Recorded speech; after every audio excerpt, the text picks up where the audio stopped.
Welcome to the Total Soccer Show Weekender, where we look ahead to the weekend and the very best games therein, and we might send you off with a quiz. My name's Ryan Bailey. Joining me today, hello Taylor Rocco. How are you? I am doing very well, Ryan Bailey. I am slightly nervous about this weekend, but excited for what's to come. Nervous because you've got a big DIY project or soccer? Or what actually, nervous because we are supposed to get a giant blizzard and then ice storm on top of that, but also because Manchester United, riding high on the win over Manchester City, now play Arsenal, and that's its own can of worms. Well, if the historically bad ice storm, which we're also getting, Taylor, is as bad as advertised, we won't have electricity and won't be able to watch it anyway, so there is that. Carrick's cat. I won't have to know the score, so I won't know how it played out. Indeed, tree falling in the woods, etc., and so on. Graham Ruthen, hello. Hello, Ryan Bailey. What is the level of kind of neighbourhood? Does the neighbourhood watch do anything for the ice storm? Is anyone gritting the roads? Or because nobody does that around here, despite the fact there's big salt buckets. I could do it, but I expect someone else to do it, and nobody has obliged yet. So basically, here in the Carolinas, things grind to a halt because they don't grit the roads as much as they do in the north. So it makes driving very difficult because they tend not to have this kind of weather very often. But our HOA, our housing association, sent us an email. They never email us, but they sent us one this week telling us to turn off your taps and make sure your house is heated appropriately. And if you're away, then your house won't be there when you come back. That kind of stuff. Well, they only sent that to you, Ryan, because they're still in a huff after your party. Yeah. After your New Year's Eve, your Christmas party. Oh, they didn't even send it to me. A neighbour forwarded it to me. I'm not in their communication. They're going to salt every part of the road and the pavements around your house. They'll get an ice rink in your drive. They are very salty. Joe Lowry, hello. Ice rink in the drive sounds amazing. I'm generally against weather chat on podcasts because we have other more interesting things to talk about. But ice rink has lured me right back in. That is just such a delight. I am jealous as a desert dweller. I think if that was what I could get out of angering our HOA, I would do it in a heartbeat. Ice rink in the drive was named my college band as well, Joe. Oh, that's good. That's good. That's a band that Mouse Rat would happily swap the name for. Good doubleheader. You're definitely right. Very good. Patreon.com/Total Soccer Show is where you'll get our bonus content, bonus episodes, bonus video, and access to our Discord server where all the cool kids are hanging out. And a lot of the cool kids are recommending games for the weekend. We'll get to that later on in this show. Patreon.com/Total Soccer Show. Thank you to everybody who supports us via that medium. We shall look at some of the games that we're looking forward to, starting off with big one in the Premier League. Arsenal taking on the Manchester United on Sunday at 11:30 on Checks Notes Peacock. Man United not on USA, so we can watch it with Fubo. Hallelujah! Wonderful stuff. Finally. I just turned into a Southern Belle right there. Hallelujah! I do declare this is a wonderful situation. Arsenal, Taylor, they are 7 points clear. Set them off. In the no big city match pundit. As he strokes his I may not be a fancy podcaster. Arsenal are 7 points clear in the Premier League. They haven't lost in 11 matches, kept the most clean sheets in the league as well. Fresh off of beating down the Italian league leaders in the Champions League as well. But of course, Taylor, taking on a Man United who've got a new lease of life. Not lice. Well, hopefully not lice outbreak. Well, Old Trafford. It's got rats already. Maybe it's coming through the ceiling. Really set the stage here pretty accurately. Yeah. Obviously, Man United doing very well in their last game, although it was against a team who were hammered by a Norwegian team in the Champions League, so make of that what you will. Arsenal have won 5 of their last 7 encounters with Manchester United. They are imperious at the moment, but as noted, Taylor, Man United are rejuvenated. This feels like it's got the hallmarks of a good game, so 0-0? I think it's an Arsenal win. I thought it would be a City win last week, to be fair. But this one, I think, having talked about Arsenal's strength and depth, the variety they have, the different looks that they can bring to the forefront, and then their potency on set pieces against a Manchester United team that do not always look particularly well drilled, especially defensively. I could see this being a game maybe coming back to earth performance for Manchester United. I mean, they do still have lots of players back. They do still have Kobe Mainu, who is now remarkably fit and able to play. Weird how that's happened. But I still think this is going to be Arsenal with a lot of the ball and a lot of the opportunities. Manchester United trying to spring a surprise, as they did against Manchester City. So I suppose if it worked once last week, it could work again. This feels like a tougher task. Two-part question for me. Was Kobe Mainu bomb squad officially or no? I don't believe bomb so. squad. Okay. Yeah. He would have been if Emery were still here in January. Got it. And if you are in the bomb squad and you are relieved from it, are you like? Is there a bomb defusal team? Yeah. How's the process work? They come in, they cut the red wire, and you're good to go. Excellent. It's in a little robot, But then to not do it. the green wire. Maybe they send in a grenadier automobile to do it. That'll be nice. It's just another member of the bomb squad in like extra shin pads. That's it. Nice. Very good. Anyone else looking forward to Arsenal, Man United this weekend? Yeah, I am looking forward to it. I do agree with Taylor. It feels like Arsenal, having seen how Man City, and we've joked about it, but having seen how Man City performed against Bodo, that does take a little bit of the shine off of Manchester United's performance, and I just think Arsenal are going to have too much strength across the board with the depth that they've got. Interested to see who starts up front for them. We talked about this on the Champions League review show that we did yesterday. Is that going to be Gabriel Jesus, who's looked excellent? Is it going to be Gyökeres? Are we going to see Kai Havertz at any point start a game? Because that was, I think, Joe, you were maybe on this bandwagon with me as well from the start of the season. When he comes back, I thought he was going to be their starting centre forward again. So that's certainly a question mark around Arsenal. But with Manchester United, this is a tougher test. Although, having said that, sort of similar-ish tactical matchup to the City game. So that's part of the interest for me is, they were brilliant last week. Let's see you do it again. Let's see that level of consistency. The number one thing I do not want to happen is any sort of header in which Lisandro Martinez is involved, because I don't need more Paul Scholes and Nicky Butt talking about how he's too short and that feud continuing. I need that to be done. I need the algorithm to stop making me think I want to learn more about that. I do not. I assure it. Yeah, you could scroll past Taylor. That could be worth a try, maybe. I guess I must have lingered on it once. I've certainly never clicked that one, but maybe I lingered 1 second too long, and now that's all I get. Yes. Did you have to let it linger? Did you He's have now to? Irish. He's Did been you a have to? Southern belle. He's now Irish. It's Friday. I'm in a mood today. Hey, Taylor, are there any games in Italy you're looking forward to this weekend? I don't know. I need you to riff more, so I'm excited for ways I can set you up. Yeah, I mean the Derby d'Italia. That's kind of a big one, right, Ryan? I'd say so. This is Do your the accent. opportunity. You don't have anything. Come on. Give me something. Come on, we set you up. Juventus versus I would have been fun. But yeah, Juve hosting Napoli.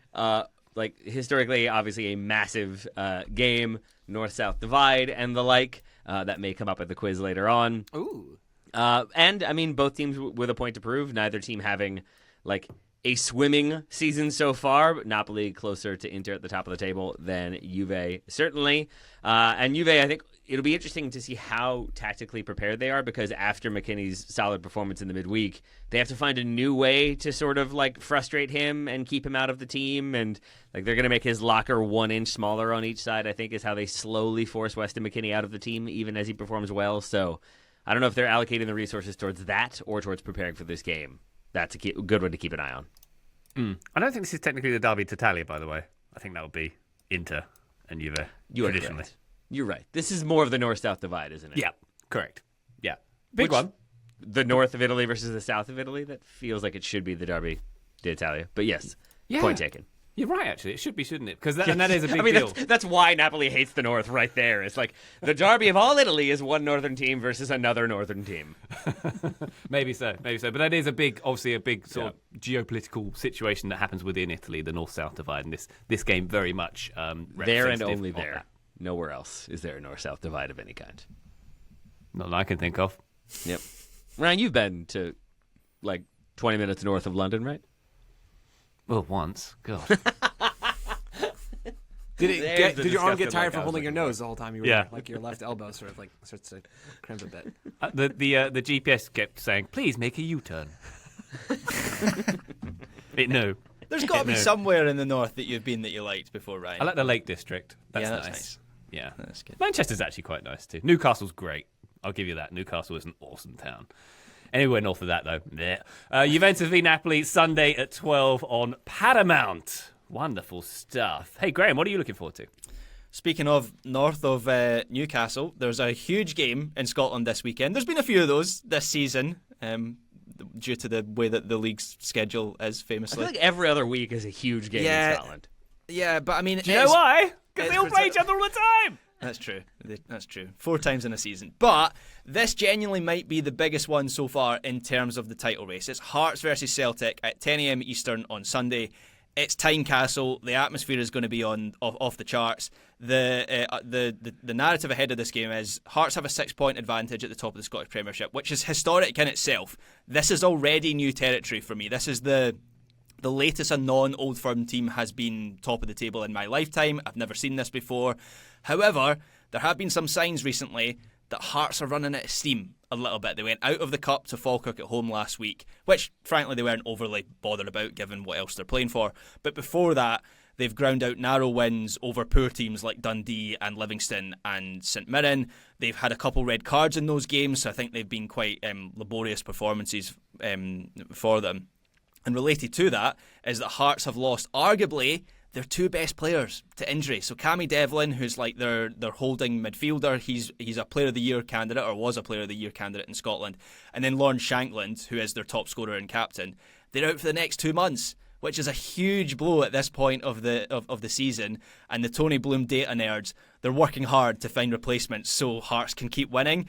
I have a lot of faith in their model, but that is a tall order to find those players immediately and slot them into a team and keep this historic title race going with the budget that Hearts have. So that's the Hearts side of it. And then on the Celtic side of things, they have won every domestic game they've played since Martin O'Neill returned. I wouldn't say they're winning convincingly, but O'Neill has certainly settled things down again from the Wilfred Nancy spell. They have control in matches again, which was the big thing they were lacking before. We all talked about the XG and the missed opportunities, but the Celtic games previously were cattle charges, and they're just not that anymore. Still not a lot of transfer activity. I think Celtic, before we started recording, finally signed a striker. I can't believe it's taken them this long. It was bad enough they didn't do it in the summer. The fact we've got to the 22nd of January for them to sign a centre forward is absolutely wild. But this is still a very underpowered squad for Celtic. But they're winning games, and Hearts just seem to be grinding out more results now, and it's getting tougher for them, and they're losing depth in their squad. So I am a bit fearful for Hearts heading into this game. I unashamedly want them to win. But if they were to come out of this with a victory, that title really does start to feel closer for them. Graham, question for me. Is it Benny Banangime? That is not my question. Banangime. How big of a loss will he be? I see here he is suspended. Is that going to be a sizable hole for Hearts to try to fill? Yeah, he got sent off for a pretty awful, dreadful foul. One of the worst fouls I've seen this season against St Mirren. Baningame is a really talented player. He's been quite consistent over the last few years. He's not a Jamestown or like a Tony Bloom signing. And he was kind of the player who was brought in to replace Cammy Devlin. Like, his role was broadened out in this Hearts team. So the fact that they're now without both of those players is a real blow. So yeah, I think they'd much rather have him in the team for this weekend than not. There's a Jamestown who's a human. So Jamestown Analytics is Tony Bloom's company, and they do Brighton and Hearts together. It sounds really similar to the other one, doesn't it? It's too Jamestown similar. wasn't named after someone named James. It was named after someone named Jamestown. I can't believe you didn't know that. I did not. Now I know. Do they drink the Kool-Aid in Jamestown? That would be Jonestown. Yeah, that was the reference I was making. Nailed it. I mean, is anyone else going to have interest in this game? Surely this is a match that transcends a little bit. There'll be a few more of these, considering or presuming Hearts stay in the title race. But this is surely. I think someone in our Discord said this is on Paramount, right? Or this is on USTV this weekend. Sunday 10 a.m. on CBS Paramount. You're quite right. Graham, I am genuinely interested in someone not Celtic or Rangers winning the title. Like that actually does catch me. Probably not, to be totally honest, like probably not enough to watch a lot of these games.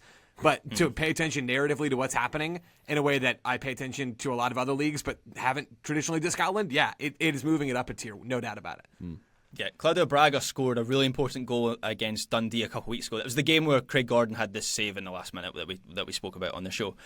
And something peculiar happened. I kind of celebrated that goal in my living room, which I don't think I've done that for another Scottish team before. So yeah, I'm fully on board now. I'll be pretty gutted if Hearts don't do it, which is still like the smart money is on Celtic or Rangers, who are very much in the picture.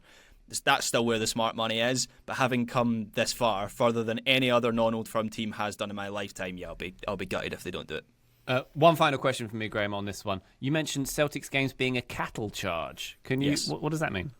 just one end from the other, like like a kids game or the game in Bed Knobs and Broomsticks with the animals, just like one end, other end, one end, other end. That's how it felt under Wilfred Nancy. So we called that game British Bulldog, I think, when I was a lad in the Scouts. that works as well. Very good. Although not for Celtic, they don't really love that. No. Anything being labelled British. Hey boy, let's move on swiftly. Joe Lowry, is there a game you're looking forward to, sir? Yeah, baby. U.S. Women's National Team taking on Paraguay at 5:30 p.m. Eastern Time on Saturday. This is a friendly, so they have got 2 January friendlies. They play Chile on Tuesday. This is not a regular U.S. Women's National Team roster. It is sort of similar to what the U.S. men have traditionally done in January, and I suppose will be doing in December moving forward, which is it is a domestic-based roster. And the difference is, with the women, a lot of the good players play in the NWSL and play domestically, unlike with the men where it's sort of flipped. Although an increasing number of U.S. Women's National Teamers, including Sam Coffey, are now plying their trades overseas, which is a problem for the NWSL that they've decided to solve by the world's best ever rule, the high-impact player rule, where you, listener, should you be writing for a relevant media outlet, you could decide which players are included in the high-impact player rule. Just so good. Who doesn't want to base an important salary mechanism on people voting in the Guardians poll who don't watch the NWSL? Just absolutely delightful. I'm sure many people at the Guardian watch the NWSL. Is that a shot at me? No, not at all. But in these rankings, there are people voting for these publications. And that's genuinely not intended to be a shot. There's a lot of great people working at the Guardian. We can only watch so much soccer. All of us. Even Graham can only watch so much soccer. And that one of the criteria for the... I'm sounds like a challenge. On a rant right now. That one of the criteria for the high-impact player rule and which players can apply to that new roster mechanism that the NWSL is trying to implement, that is decided based off of what one of us, Joe Schmoes, is voting in an actual poll for an outlet, and I probably haven't really seen this player play a whole lot. Absolutely absurd. Like, truly an all-timer of a thing that the NWSL has done. That's some Joe Schmoes slander. I personally I'm named love Joe, his so I can do Substack. it. I can do it. I'm allowed. Joseph Moses. Anyway, what was I saying about the U.S. Women's National Team? They're playing Paraguay on Saturday. Sorry, guys. Didn't know I had that much rage about that. So this is a domestic-based roster. There's I believe 5 new call-ups that Emma Hayes has made for this roster. Now is a good time to do it. Riley Jackson is one of those players that I'm really interested in. I've seen a good bit of her for the Courage. 20-year-old central midfielder, well-rounded. Could polish up her on-ball play a little bit, but is capable right now. I think she could step into this roster more moving forward. And we're about to see more full-strength rosters for the U.S. So the She Believes Cup's in March, and then you're marching on as we get closer and closer to the 2027 World Cup. We're not far away, folks. So things are about to get real for Emma Hayes, and I think we're going to get a clearer idea of who is actually in that roster as you get Sophia Wilson and Mallory Swanson coming back after they've given birth, which is amazing. You're going to get to see what these rosters actually look like. It is not just all newbies in this roster, though. There's a lot of fun attacking players in this squad, including one Trinity Rodman, who's listed as unattached and sort of sparked all of the high-impact player stuff that I just referenced, although it wasn't her idea to do all the nonsense voting stuff that I talked about. She's in this roster. Croy Bethune's in this roster. Love me some Croy Bethune. Olivia Moultrie, Yasmin Ryan. I mean, there are legit players in this team for the U.S. I would imagine they're going to smush both Paraguay and Chile. So if you want to watch some of your favorite players or your country's best players play soccer and score a lot of goals this weekend, 5:30, Saturday, Paraguay, I'm sorry. And also, I never quite understand national team broadcast deals. It seems it's on Peacock, HBO, TNT, and like a zillion different places as well. Throw a dart at the board. You can't. I believe it would be on TNT or some TNT affiliate in English and Peacock in Spanish. That'd be my guess. Very good. Thank you, Joe. And if you don't like people who don't necessarily follow the action voting for things that are important, wait till you find out how every democratic country elects its leaders. Because you'll be surprised. Yeah. Really what got me as a youngster was all-star voting. Like, who made the all-star roster? This is an absolute joke. I still think that's a problem. But generally letting people vote for stuff is like just a pretty bad idea. That's just something I truly believe. Sorry. Oh, wow. Yeah. We went there. I said it. I said generally, so I've got it out. But, I mean, does anybody disagree? I mean, there's evidence. There's evidence to support That's this what I'm idea. saying. Okay, feels like we should take a break at this point. When we come back, we're going to dip into the Discord and look at the games you guys are looking forward to. Join us then. Total Soccer Show, welcome back to the Weekender. We're going to dip into the Discord and find the games that you, dear listener, are looking forward to this weekend. Before we get there, Graham, I was hanging out with some cool kids the other day. They were telling me about this app they've downloaded, Fantasy United. Can you tell us about it a bit more? Oh wow! I'm glad that you just spontaneously teed me up for this this plug, Ryan. Yeah. So Fantasy United, to be sincere about it for a moment, is a new fantasy game that I've been working on over the last kind of year or so. A whole bunch of TSS listeners and members of our Discord have been part of our testing community over the last year. We've developed it and taken on board their feedback and made changes and so on. And now it's a real thing. Now it's alive. It's available in the App Store and on the Google Play Store. You can go to futd.app as well, and you'll find the links to download it there, or you can just search it Fancy United, United UTD, in one of the app stores. And basically, the idea here is we did a bit of market research and we found out that American fantasy users a lot of them found the FPL experience a little bit boring, where like everyone has Erling Haaland after a certain point of the season. And so we've designed something or developed something that sits somewhere between, I guess, FPL, Football Manager, and then like traditional American like draft games, I guess. So the aim of the game is basically you are building a squad. You're bidding for players like you would in Football Manager. You're bidding against other users, which is maybe something a little bit different. And then you're building like a roster of up to 25 players, and then you're picking your team for each game week. And it's head-to-head fixtures as well. So you are paired against another person in your league, and it's 3 points for a win, 1 point for a draw, and then it goes into a big table, and then the winner is who finishes top. So yeah, if that sounds like something you'd be interested in, I'd be delighted if you could download it and play the game. There's some leagues in there for you to join. There's a Total Soccer Show league that you'll find on the homepage. There's a Backheeled one as well. There's some other blogs and podcasts that have leagues in there. And so yeah, I'm hopeful that it'll be some fun. And we've got like some World Cup stuff coming online this summer as well. So it's not just going to be MLS. We're launching with MLS, but it's going to develop as we go forward. Yeah, I've played it. It's very fun. Graham let me in early doors, I suppose, and I can bid $13 million for Denny Bouanga just like Inter Miami did. Like, that is something that you can do in the game, and I will bid more than you for Denny Bouanga. I'm just telling you right now, listener, if we end up matched up, I will pay $500,000 more than you will for Denny Bouanga. I'm just telling you that right now. Yeah, Joe's as big a menace in that game as Inter Miami have been in this off-season, just bidding for everyone. I get I think I've got someone. I get the notification through. Damn, Joe's outbid me for that player. So. Yeah, Parallels. I hope there's no voting in there, Graham, because Joe won't know. There's no voting, no.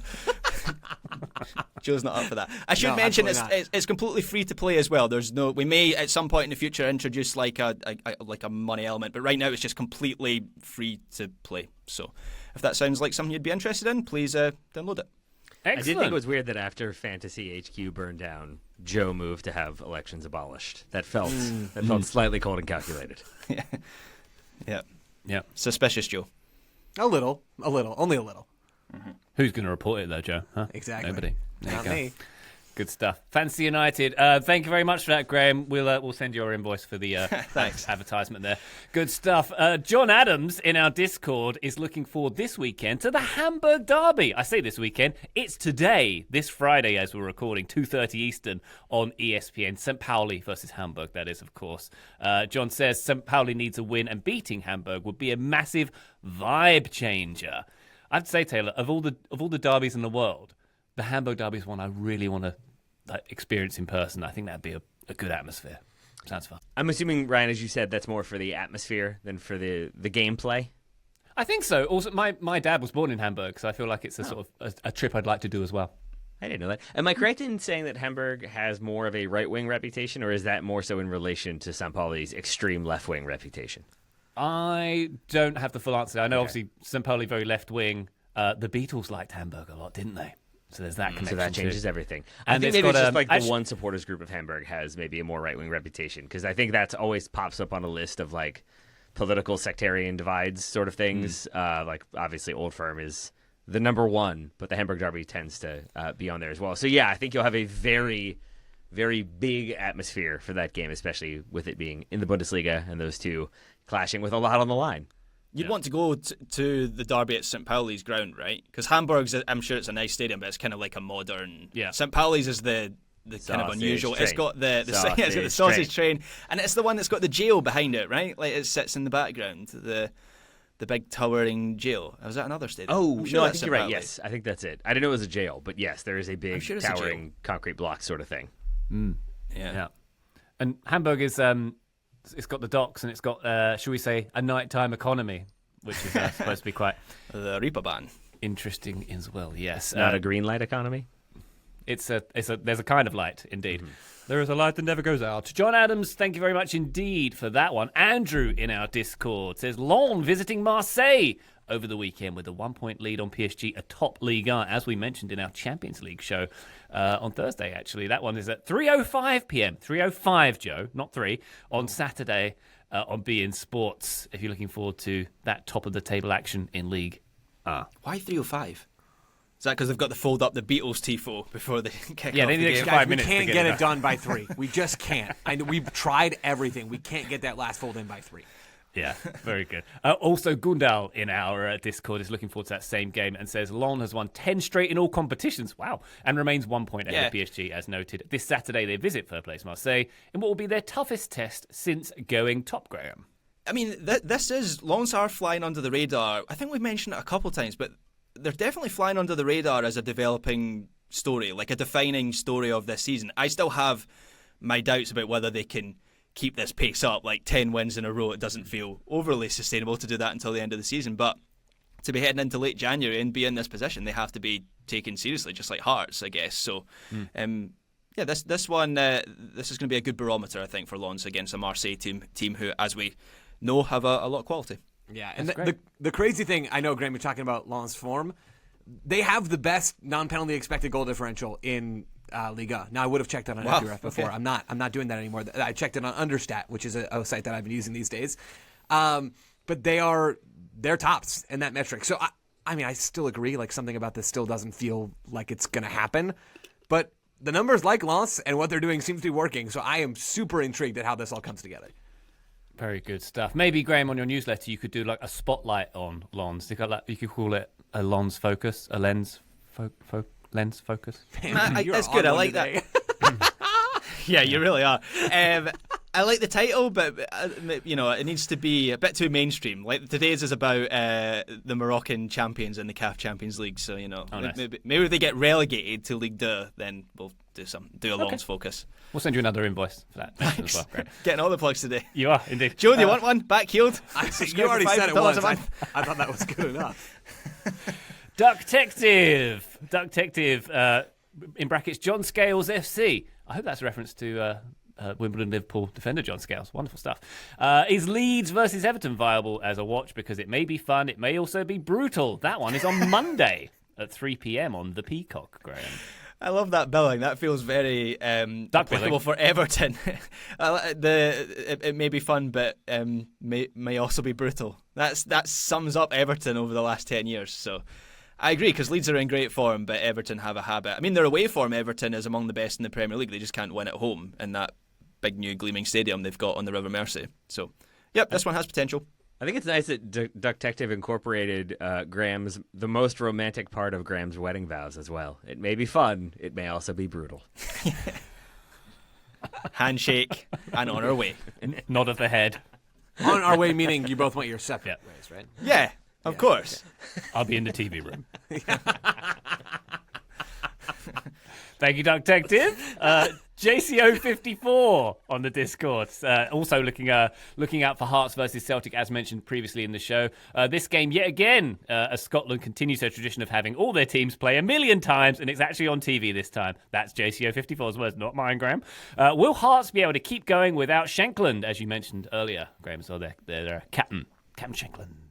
Yeah, and their top scorer, like as good as Hearts have been, if you take Shankland out of that side, it's Kizaridis and Braga are kind of the only other natural goal scorers, and they are brilliant. I predict that they're going to move for millions. No matter what happens between now and the end of the season, Hearts are going to make some money on those two players. I think they were signed for like 100,000 each from like the second tier of Finnish football. Like it is proper Jamestown nerd stuff with the Hearts recruitment strategy, but yeah, they don't have a huge number of natural goal scorers, so that is a big concern.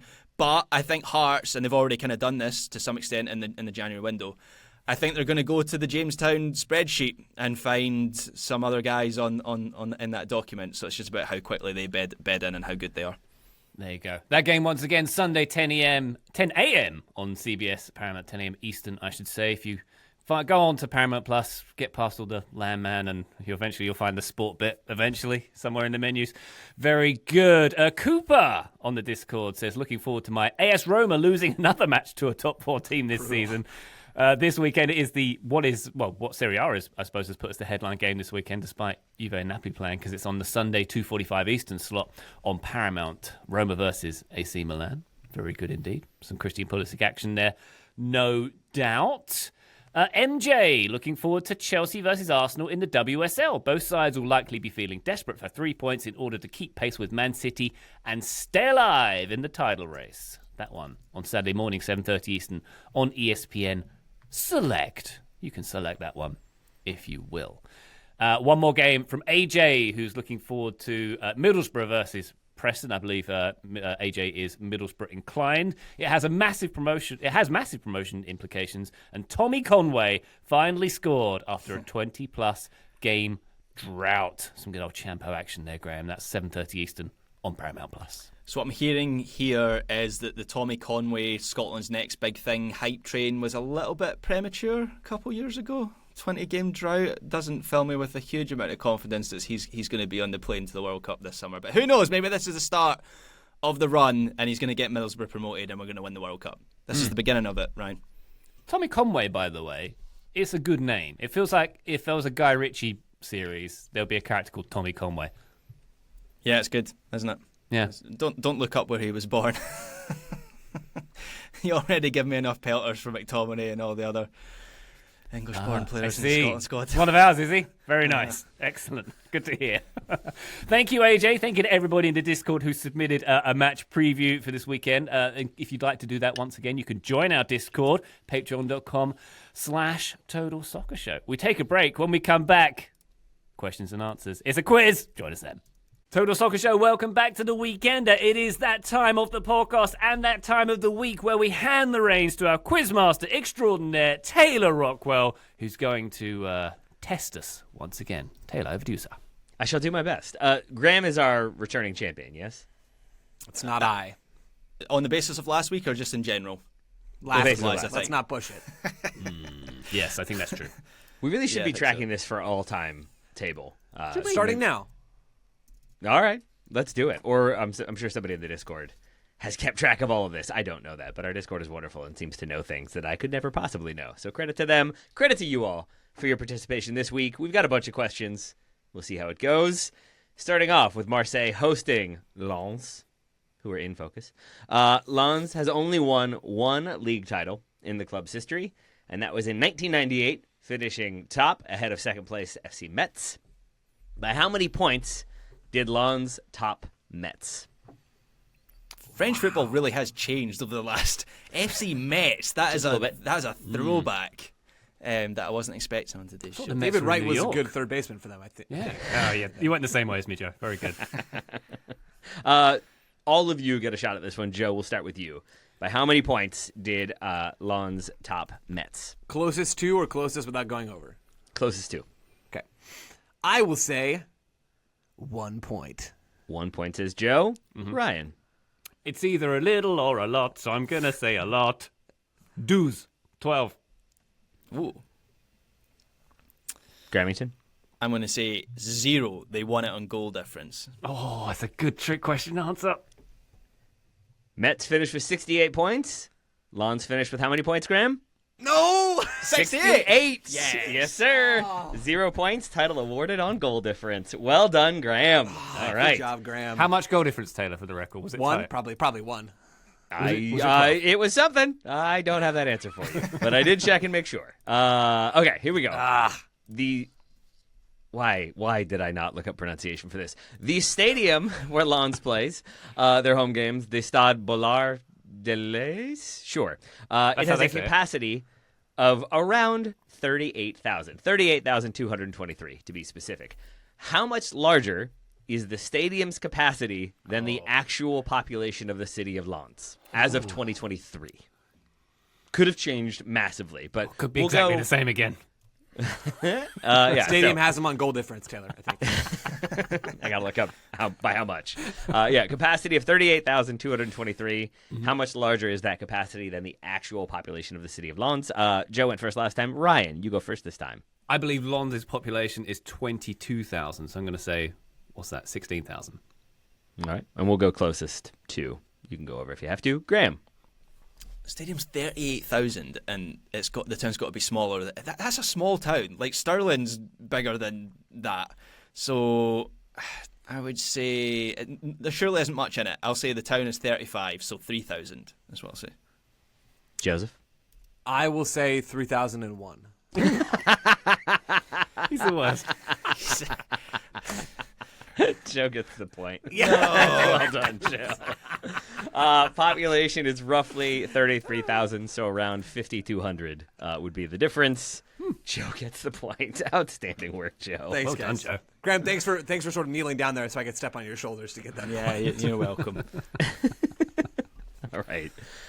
Third question, still about this game, sort of. Marseille played their first league campaign in the 1903-1904 season, winning the title and then winning the 3 thereafter. So they won the first 4 league titles. However, a slightly less fun bit of history, for them at least, is that the club earned the nickname the Eternal Second Placers. How many times have they finished second in the league in their history? Since 1900 when? 1904. 1904. Wow. Well, I mean, they played their first season in 1903, 1904. They won the first 4 Right. titles. So really, the clock starts in 1908. You know? There we go. It changes everything. Yeah. And I believe it's Graham who gets to go first this time. So they have the title of the Eternal Second Placers. That phrase is written in French, but I'm not going to pronounce it. Graham, how many times have they finished second in the league? Le deuxième d'éternel, something like that. Sounds good. Oui, oui. Sounds tasty. 22. Graham says the 22. Joe. It doesn't matter because I'm going second, but I do like to know closest or closest without going over. Graham will go closest. Okay. Always I'm going to closest. say 32. That's what I already had written down in my guess. Sure it is. Ryan? 21.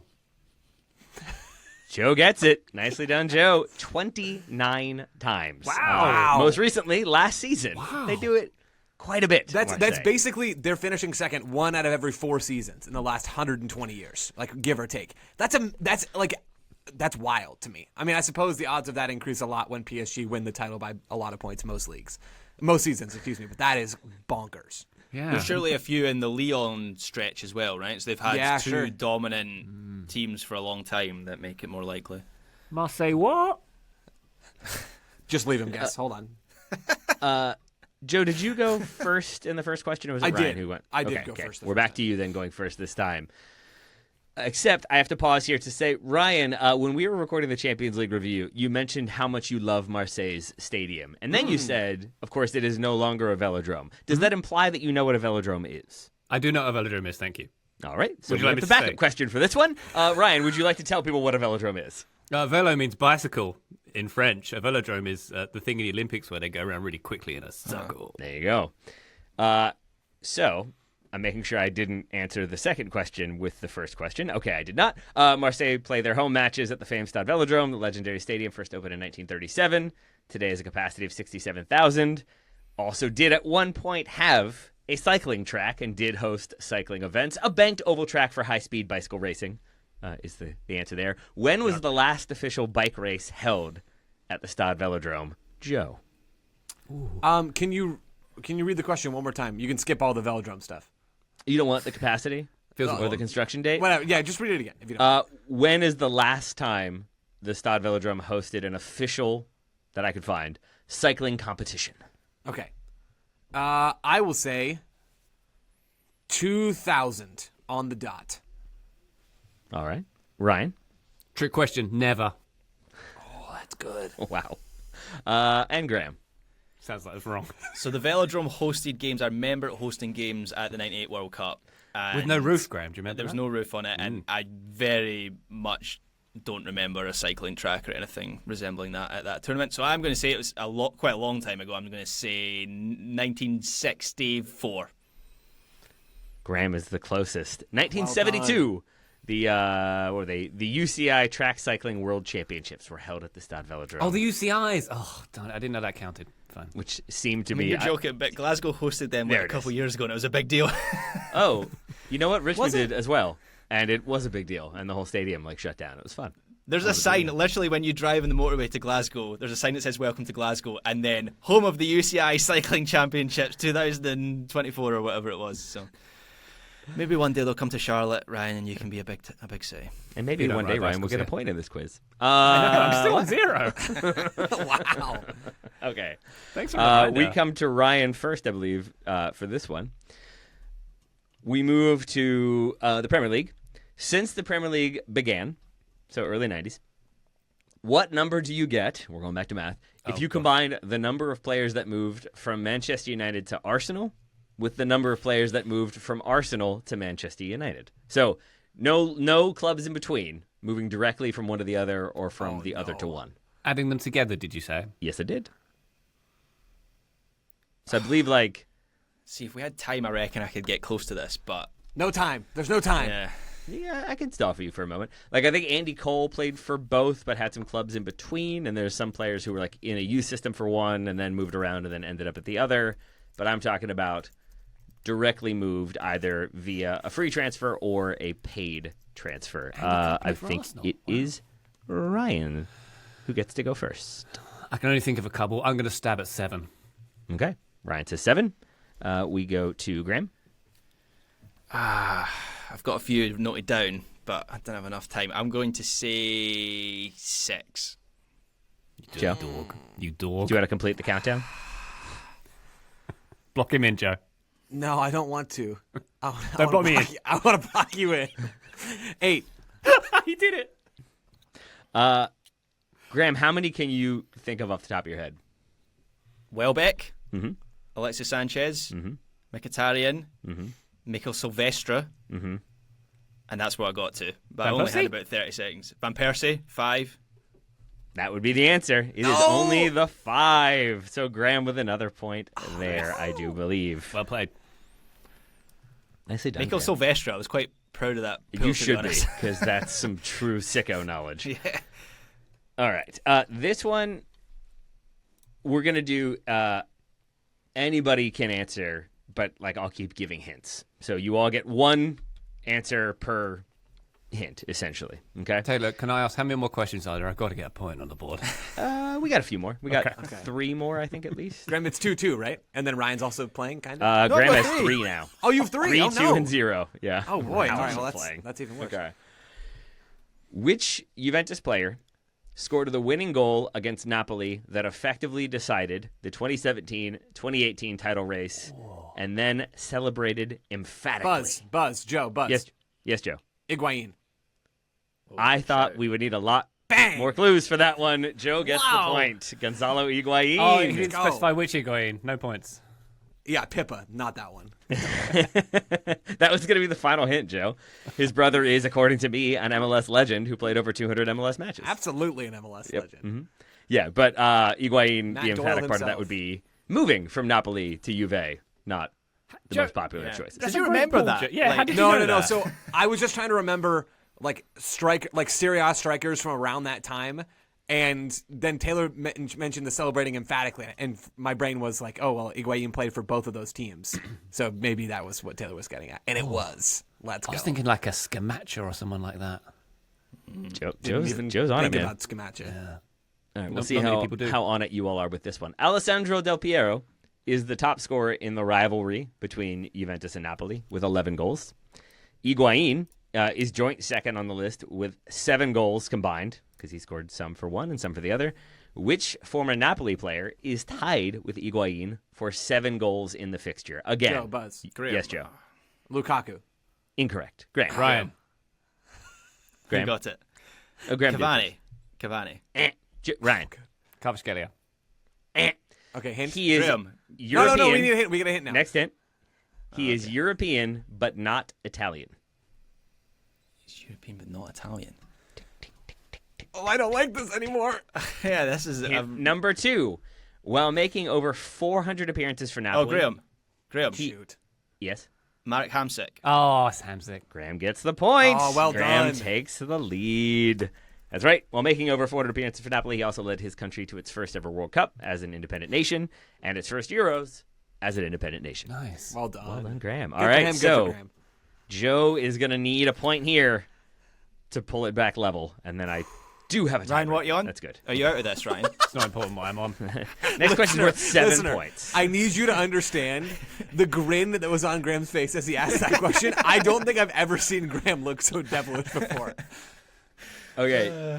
This question leads to an amazing fact that, like, I had to quadruple check, Okay. even if it's maybe not that surprising. But here we go. In the Bundesliga, we all know Bayern Munich pretty okay. They've won the league a total of 33 times.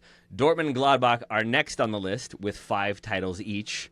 Which club is 4th on the list for most Bundesliga titles? Anyone can answer at any point. Graham. Yes, Graham. Hamburg. Oh, I was going to say Hamburg. Oh, that's also what I was going to say. Joe, Buzz, Yes, Joe. Leverkusen. Sure, that's not right.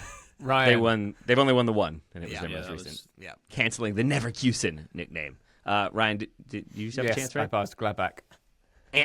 I already mentioned them as being you did? joint. Okay. second. Yeah, they were in there.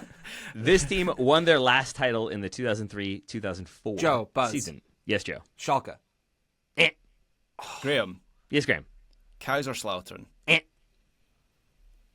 2003. Oh, Graham. Since that, No, you no, gotta one wait. guess You per gotta wait. round. You gotta wait. Ryan. I was going to say Wolfsburg, but they won it like 2008, didn't they? I don't know. Yeah. Since then, they bought and sold Mesut Ozil and Miroslav Graham. Klose and spent some time in the second division. Yes, Graham. Werder Bremen. Werder Bremen is the answer. Nice. And with Well that, done, Graham. Graham seals the win. Here is the fact that I learned. When you combine all the other titles won by every other Bundesliga team, Yeah. it is still fewer than the ones won by Bayern Munich. All other Bundesliga titles combined is 29, and Bayern have won 33. Yeah. Which is just a ridiculous level of domination that I can't fully comprehend. And it's a level of domination, Taylor, when we've been doing our 101 league specials. Like, it's unparalleled. Like, we haven't found a team that's been as dominant in that in a league. It's ridiculous. We really haven't, and it's kind of shocking with some of the leagues we have covered. Ryan, I do feel like you would have gotten on the board with the final question. Which manager who won multiple titles with Milan would go on to manage Roma when they won their only title of the 21st century? Was it Saki? He also Marcelo won. Lippi. Capello. He won two. Graham said it by guessing 2 names at once. Nicely done. Graham, Fabio Capello is the answer. I said Lippi when I meant Capello. Saki didn't go to Roma, did he? No, I don't think so. Did he? I don't think so. Oh no, Rigo Sacchi did not. Yeah, and then Capello also won a couple more Scudetti with a club that were then canceled because Juve. Forgot about that one. Ah. Yeah, man. Old Fabio But- Capello. Wow. Don't worry because Graham got that point too. So Graham with the win. Good job, Graham. Joe, a noble second place. Ryan you. was also on the broadcast. Yeah. Is this the first time? Is this the first time someone's got a 0 in the quiz? I think it is. I think sure I've it's surely happened gotten a before. 0 before. It's happened. All right. I mean, I've gotten 0 a lot of the time. Yeah, every time, really. The only way I disgraced myself was with the Gladbach thing where you'd already said it in the question. To be fair, That's It's true. a lot of Your efforts information were flying at respectable you. other than that. Yeah. I might have checked out at that point. Understandable. Either way, congratulations, Graham. Well done. Take a bow. Congratulations to all of you for a lovely competition. Oh, and thank you, Taylor, for one more excellent quiz. We look forward to next week's, as always. And hopefully Graham doesn't win next week, because, a three-peat would be too much for us all to bear, I think. I'm still reeling from the Higuain pull by Joe. That was great. is- That was great. It was so quick. Oh, guys, that makes me so happy. Do you remember what the goal was like? No, I have no recollection of this moment. I've never seen this moment. Of that, I can say with some level of confidence. Wow, once again. All right. Taylor Rockwell, thank you very much indeed for your quizzing. And listener, thank you very much for joining us on the weekend. You have yourselves a wonderful weekend. And remember, stick around on the old feed on Saturday. You might just find some listener questions dropping there. In fact, you will. But for now, Taylor Rockwell, thank you again. Thank you very much, my good man. Thank you very much, Gelado. Thank you. Thanks, Graham. Thank you, Ryan Bailey. And thank you again, listener. We'll be back on this feed very shortly indeed. Join us then. But for now, bye.